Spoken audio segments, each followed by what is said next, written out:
Hello, and welcome to Introduction to 2SLGBTQIA+ terminology.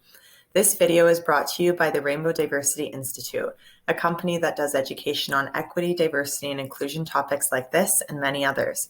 You can learn more about us at rainbowdiversityinstitute.ca. Today's video is going to provide an overview of the terminology that is included and reflected here in the 2SLGBTQIA+ acronym.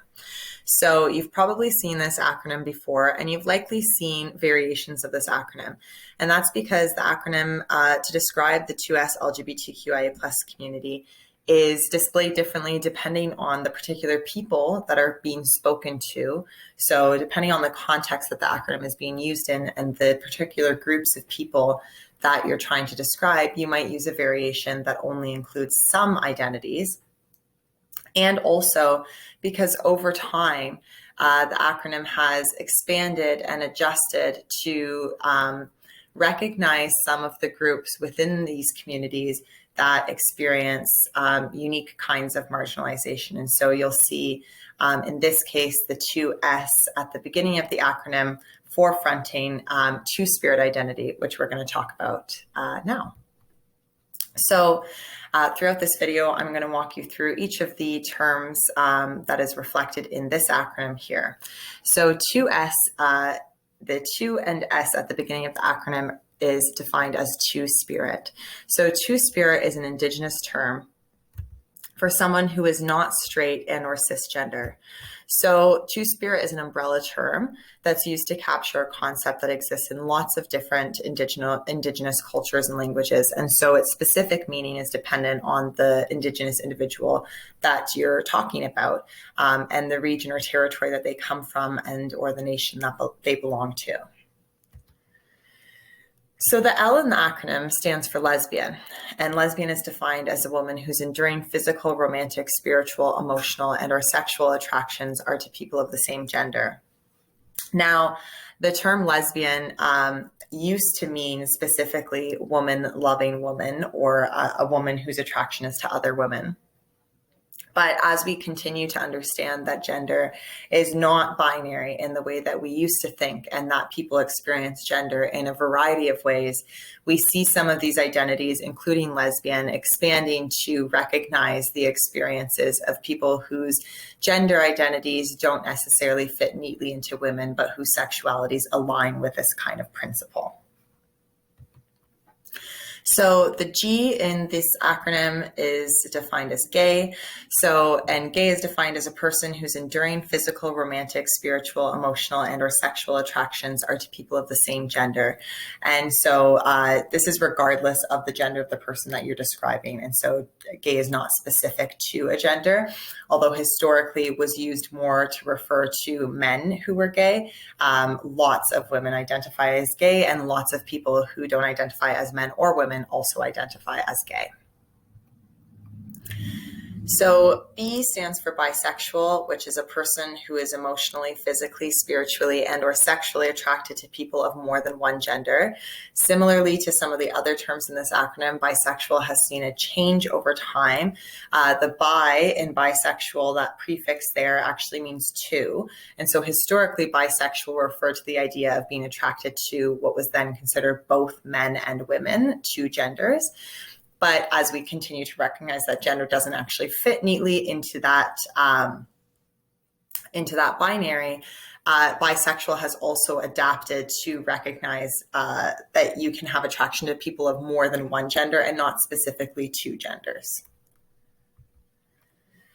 So the T in the acronym is representing the term trans, which is an umbrella term that describes people with diverse gender identities and gender expressions that don't conform to stereotypical ideas about what it means to be a woman or a girl or a man or a boy in our society. And so trans, when it's shortened in that way, is an umbrella term describing lots of different gender identities.